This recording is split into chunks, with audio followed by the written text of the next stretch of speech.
Namaskar. Welcome to this second module of Building Back Business from Crisis. We will talk about getting your workplace ready to restart business. Are you ready to address the COVID-19 challenges in your business? And is your equipment and machinery in order? Did you clean out your factory and warehouses? If so, we can start. First of all, let us address the issue of COVID-19. COVID-19 is transferred through coughing, sneezing, and talking by respiratory contact. For that, we need to use masks and maintain coughing etiquette. So cough in your elbow and other measures. It's also transferred by close contact, because if you touch with your hands and have the virus on you and put it on the face, it can still come there. So we need to focus on avoiding contact of hands with commonly touched surfaces and people not getting too close.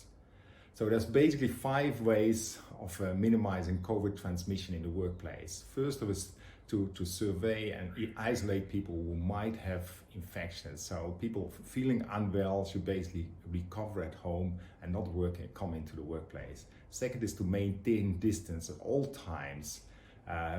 This would normally mean something like 1.5 meters or 5 to 6 feet apart in standstill. And if you move around, this distance becomes larger. Then it's avoiding contact transfers, so not touching any surfaces to avoid the accidental transfer of the virus into the face and then into the respiratory system. Then, of course, also practice hygiene, so sanitize in particular your hands. And as a 5th component, we can use personal protective equipment as an add-on measure. So let us start with the first one, to screen the health of all staff, contractors and visitors before entering the company's premises. This can be done by a self-declaration. People declare that they don't have symptoms. Then, of course, we can check the temperature, which they have with a contactless temperature scanner. If you have more than 37.5 degrees, 100 Fahrenheit, you do not enter and you seek medical attention. If it's more than 38, then maybe there's a case to investigate in the company who has been in contact.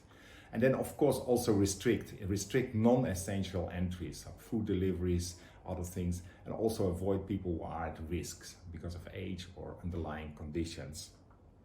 But in this whole issue of isolation, please keep in mind that we should avoid stigmatization of people feeling unwell. And also keep in mind that even people who are feeling well can be still carriers of the virus. Secondly is to maintain the distance. So for this, we need to decongest your business to enable 5-6 feet interpersonal distance for everyone at any time. In all areas, we should avoid sitting opposite each other. So not opposite on the table, not opposite on the conveyor belt.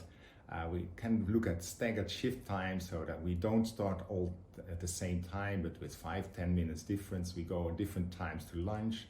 We have designated pathways and location markers where we do things, and we minimize physical gatherings. We can also disable half of the seats, half of the toilets, half of the taps, etc.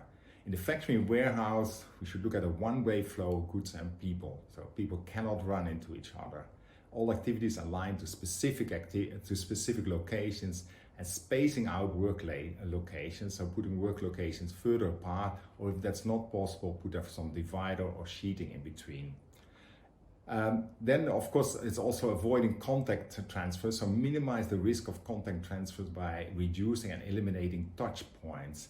And touch points are surfaces which are addressed by many people at the same time. So in all areas, use sensors or food switches on doors, lights, machinery, and so on. And discourage the touching of railings and guards on stairs and so on. Encourage operation of the door with your elbow, with your feet, and increase ventilation and reduce air conditioning. If you use air conditioning, make sure there's proper filters in there. Everywhere in the factory, in the warehouse, you could first of all hold incoming goods for 1-2 days, so then the risk of the virus transmission is minimized. Minimize then also the manual handling and implement that one workstation is one person, no changes during the day, and sanitize workplaces and tools between shifts with an alcohol-based sanitizer. In terms of business processes, we would recommend to go paperless, go cashless, discontinue biometric systems, and terminate the use of reusable cups, plates, etc. Fourth is then practice hygiene, which is first of all personal hygiene, so stop sharing, adopt healthy habits and regular hand wash and sanitization. Observe the coughing etiquette and use own water bottles and no spitting. In terms of cleaning and sanitization, we need a pre-start cleanup and fumigation, frequent cleaning of high-touch points like doorknobs, surfaces and so on, and wipe working surfaces and objects, tools between shifts. In terms of staff facilities, we remove common towels, provide healthy food, so only cooked or pre-packed foods, eat at a desk where possible and not opposite each other on the tables, alternate seating in the cars and buses. And we can complement with personal protective equipment. First of all, in regular use out of the house and at work, it would be a face cover, a mask or gloves. But if we're dealing with a suspected case, then there's more need for a full body suit, eye protection and gloves, but it would not happen in a normal working environment.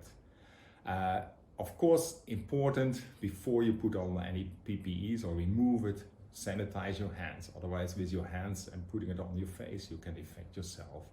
And personal protective equipment like masks and gloves are to be collected separately and treated as suspected waste for COVID-19. Of course, we also need to look at our equipment and utilities. Are they operational and undertake the necessary maintenance? Machinery and accessories like tools, dies, lubrication, hydraulics, where is there tear and wear? Has there been dust accumulated? Are there some rusts or leaks? And look at utilities for the power, steam, compressed air, cooling, lighting, all get it checked in terms of buildings and vehicles as well. And let us not forget to look at the fire and safety and environmental systems. It's also an opportunity to clean out your factory. You are reorienting workstations, so use this opportunity to then also improve the workflows and operations. Remove unnecessary, unwanted items to a dedicated area, put a red tag around it. If they're not picked up in a month, then nobody needs it anymore and it can be disposed of. You can also look at putting signs in there so that it's visually clear how the workflow should go, and that is then referred to as a visual factory. Are you ready to restart? Is your machinery in working order? Is your factory tidied up? Did you take measures to prevent the spread of COVID? If so, we wish you success in getting your business started again, and do access the resource materials for further tips and hints.